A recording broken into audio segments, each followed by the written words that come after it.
Right, it now falls to me, and I'm very happy to be able to do this, to introduce Andre and Lydia Vorster to you.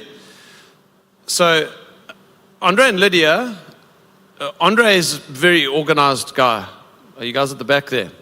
He's very organized, does his homework. He knew more about EXP when I met him than I did. He actually sought out his sponsor, who we're going to hear from later. His name is Ferdy Abrahams. Ferdy had been his principal many years before that in Remax. And I think, Andre, you'd been following Mike Sherrod a lot on, or Ricky Caruth on social media. And so he knew about EXP. And he had made a decision, when EXP comes to South Africa, I'm joining. So he works as a partnership with Lydia, his wife. They're a selling partnership. They were with Remax. So EXP launches. Andre then gets hold, he goes into the EXP website. So I need to find a sponsor. So he sees Ferdy's name and he phones Ferdy. He says, hey Ferdy, I see you with EXP. Ferdy's like, yeah man, come, that's awesome. And Andre and Lydia join EXP. And since that day, our business has not been the same.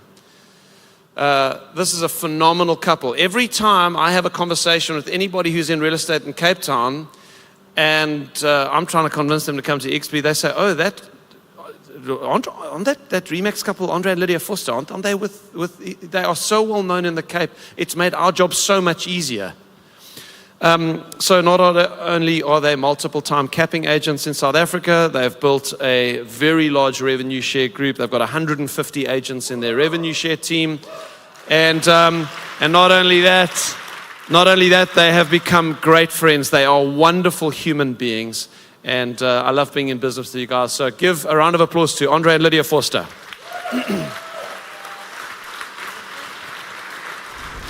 I've been wandering through the desert, ain't seen a cloud in forever over me, but I believe the rain is coming. Yeah, I've been hanging on the high hopes, 'cause you're the one who's making dry bones come to life. You're the light I put my trust in. Hello. Getting used to this. Steve, thank you so much for that introduction. I think we're going to do what Lisner did and make a clip of that. And whenever we see clients, we're just going to play that to them. It should help. Yeah, no, definitely. And Jennifer, wherever you're there, she is. Thank you so much for handing these out. Good morning. Isn't it awesome to be here? This is a fantastic conference. I can't wait. I mean, someone asked me this morning at reception. They said, what are you going to do tomorrow? I said, start planning next year's. They said, don't you want to take a day off? I said, no, we love this conference. It's lovely to be here, and thank you for the opportunity that we can talk to you. When Steve asked us to share something with you, I immediately think, what can we do in 15 minutes that can really leave something with you? And so we decided to go on building relationships. Well, so here we go. In 2005, when I did my training through Steve on working by referral, we've actually decided that that's the way we want to go, and that we're going to work by referral. And that was a conscious choice for us. Yeah, it actually had to be a conscious choice because everybody was telling us that cold calling is the way to go. And we also knew it was a surefire way to success. But we just didn't have what it took. And actually, to use Glenn's term from yesterday, we really sucked at it. So we had to go this route. For people to trust you, they really have to like you and know you. And the best way for them to get to know you is if you speak to them and listen to them. Everyone's got a story. And if you listen actively to people, you can get to know theirs. Now, the easiest way to really connect with people is active listening. And I'm going to share something on that. There's 2 secrets. The first thing to active listening is to really listen, make an active decision to listen to that person. And the second one is, it is a skill. It's a skill that you have to practice over and over again. Then there's 4 qualities to active listening. The first one is non-verbal communication. You can see if someone is listening to you. The first thing is put away your devices. Isn't it irritating when people look at their watch and read a message while you're talking to them? And the other thing is make eye contact. Then your verbal communication is to ask questions. Ask the right question. The third one is repeating what they say in a question. So if they say something, ask a follow-up question by repeating what they've said. And the fourth one is focus. Really focus on them. Don't be distracted and don't change the subject. Everyone in the world is facing challenges, and we can make a difference. Let your light shine. Be present with purpose and make every moment count.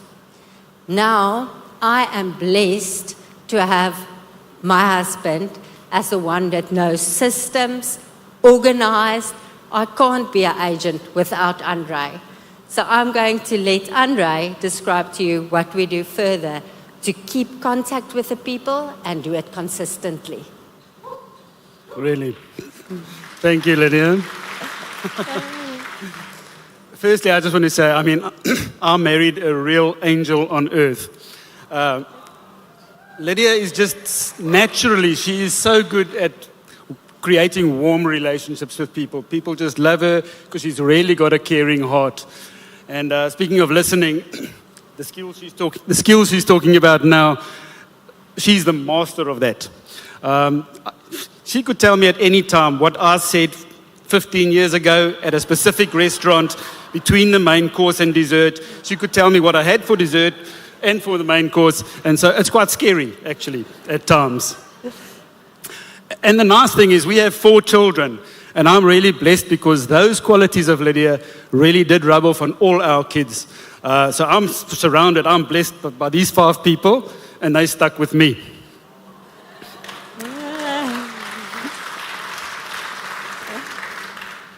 Okay, I need slides. I'm not like Lydia. Right.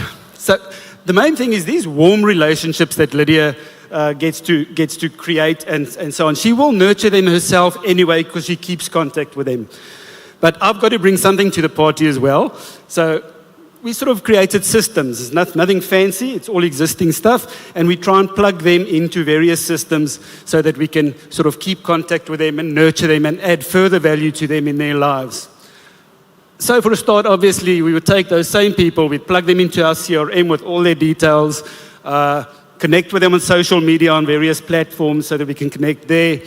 And then it sounds a bit corny, but make very sure that everybody's on Lydia's phone, maybe mine, for WhatsApp purposes, which we'll talk about a bit later. But then the other thing is, there's so many other sources of leads that you can get. And if you get these leads, sometimes they're a bit colder leads, and you plug them into the same systems, you can create valuable future leads as well. Just a couple of examples. So buyer inquiries. You've got a listing out there that you're advertising. You might get 10 or 20 buyer inquiries. You plug them into the same systems wherever you can, into the CRM. If you can connect on social media, definitely on your phone, on your contacts. Buyer inquiries is an example. Any other inquiries you get, people who maybe want you to do a property assessment. Cold calling, not our strong point, but if you're a cold caller, same thing. The clients you get there, plug them into the systems wherever you can. There's just multiple ways that you can keep contact in the future. Show houses, Brad spoke about show houses, same thing. Anybody from your show houses, just plug them into these systems, and we're going to talk about how you then connect with them later on. And of course, if you do a sale agreement, you'll have buyers and sellers with all their details and birthdays and everything, which you can plug into the systems. Okay, then just talking quickly, CRM, so what happens then? People are in your CRM, so firstly, quite obviously, you will get notifications of their birthdays if you had put that information into the system. Same thing with maybe property anniversaries, and any other information that Lydia will then add as she speaks to people. Maybe she knows that the child's got a birthday at some time, whatever. So all these notifications come up, and she can then make contact again, just a reinforcement of the relationship, either on a call or a WhatsApp or whatever. But then almost more importantly, it's worth gold, is your periodic newsletter, because all those other contacts that are actually cold contacts, if you can keep contact with them, you can keep contact with all of them via a newsletter, periodic newsletter. And that has just proven so valuable to us. I mean, we get people calling us. They just want to give us a mandate to sell their home. We don't know where they came from. And when I track it back, the last one now was last sold just now. The guy was a Property24 inquiry in 2009. He never went to look at the home. We don't know who he is. But he's been getting our newsletter for years and years and years. So in his mind, we are his agents. So we walk in there, he trusts us, he's seen all our content, gives us the mandate. Thank you. Okay, let's just touch on social media. The same thing. So everybody's in social media. Obviously, when you're running through your feeds, I mean, you just engage with all your social media friends who you've put on there. We don't discriminate or sort of make a distinction between business and personal ourselves. We believe people should know us as the people that we are. So anyway, you're just engaging with them, putting out regular posts yourself, a mixture of business and personal. If we go hiking up Table Mountain, put something on there. People like to see a bit of personal content as well, which they can relate to. And then putting out different other content. We create content. I'm going to talk about what type of content we do there as well. Just quickly on WhatsApp. The Americans are not big on WhatsApp, but I mean, we know that everybody in South Africa is on WhatsApp daily, right? So it's very important that you don't have a normal WhatsApp profile, but a WhatsApp business profile. Because on a WhatsApp business profile, you can just put on so much more information. So you can have a complete biography, you can have links to your website or your digital business card, etc.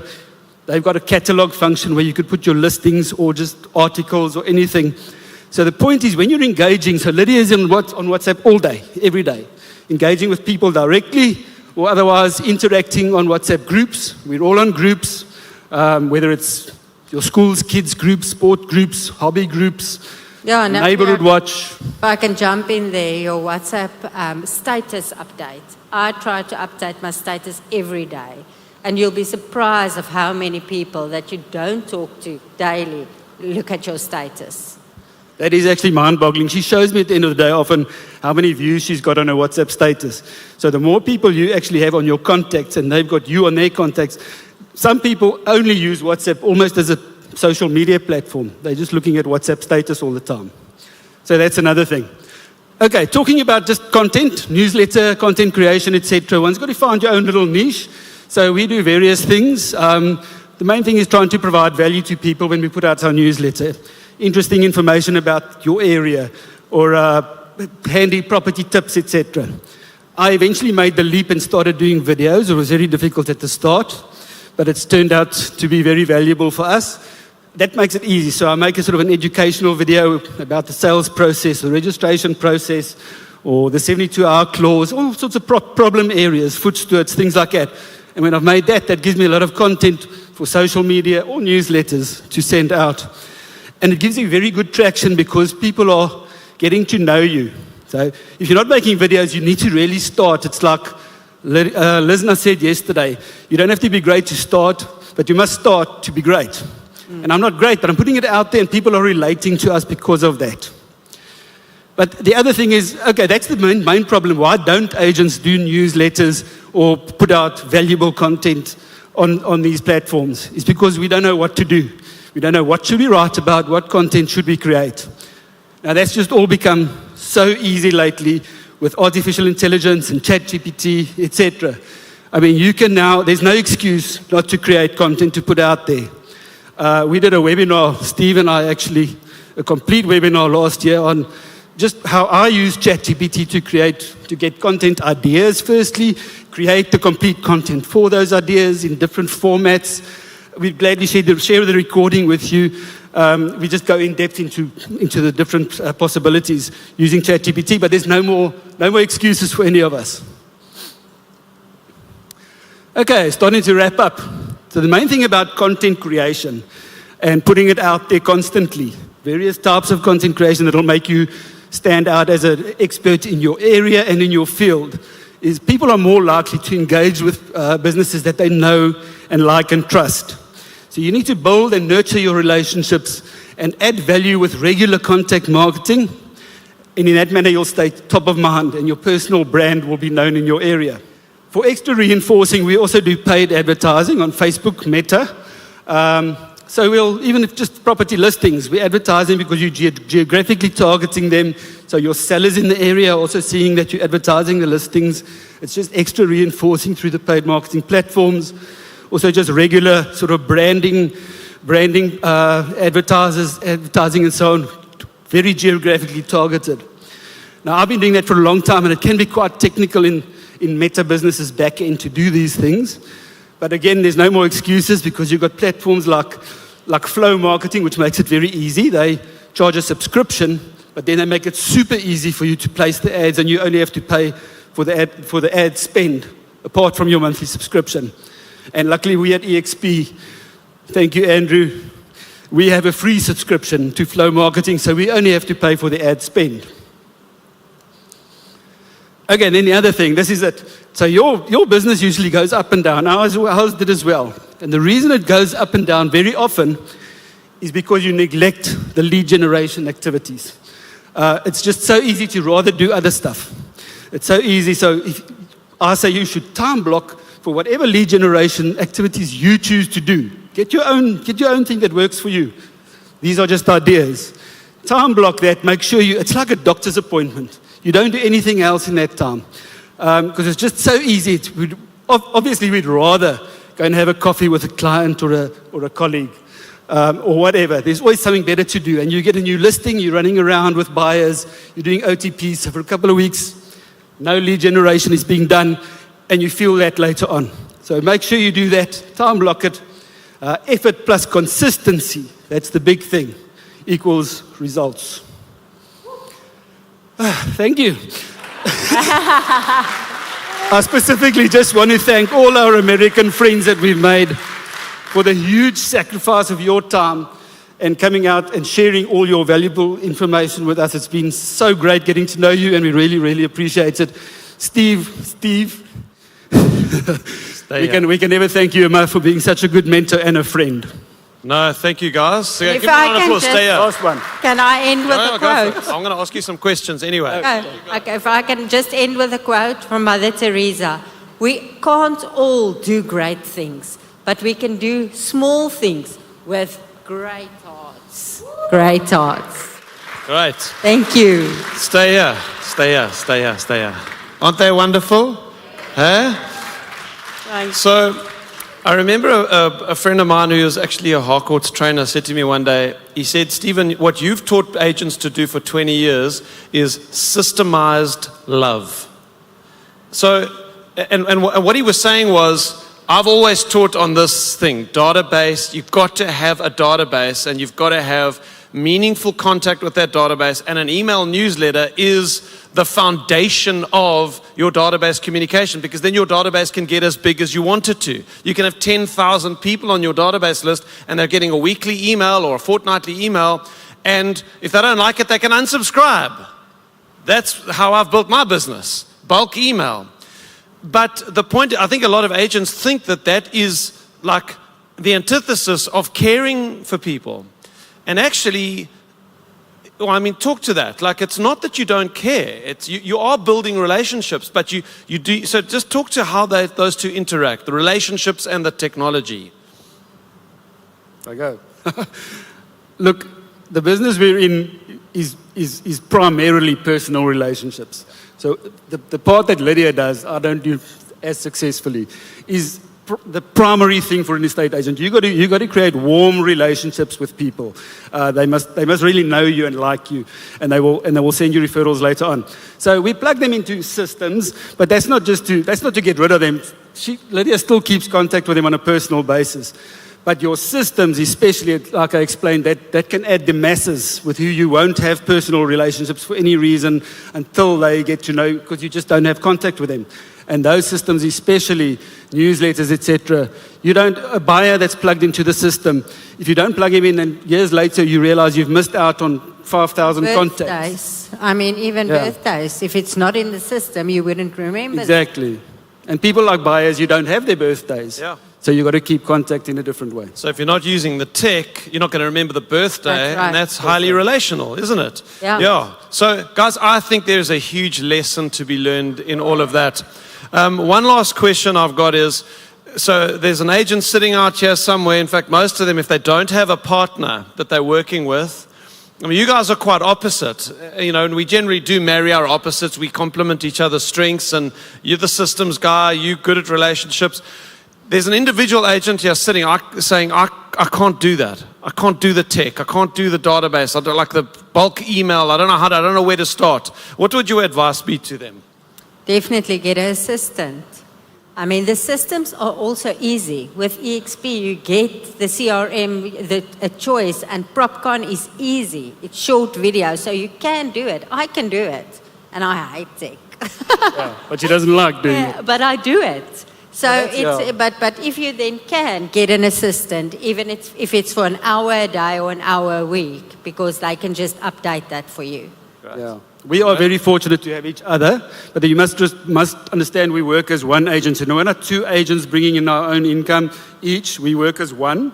So obviously, even though I'm doing one portion and Lydia's doing another portion of this whole system, we basically have to produce for two agents anyway. But as an individual agent, exactly like Lydia says, firstly, it's not that difficult, and you don't have to do everything. You just need to find something and do it consistently. And then, yes, you could easily get an assistant to do a lot of the administrative type of things that I sit doing. Okay, super. Thank you, guys. Give them a round of applause. Thank you.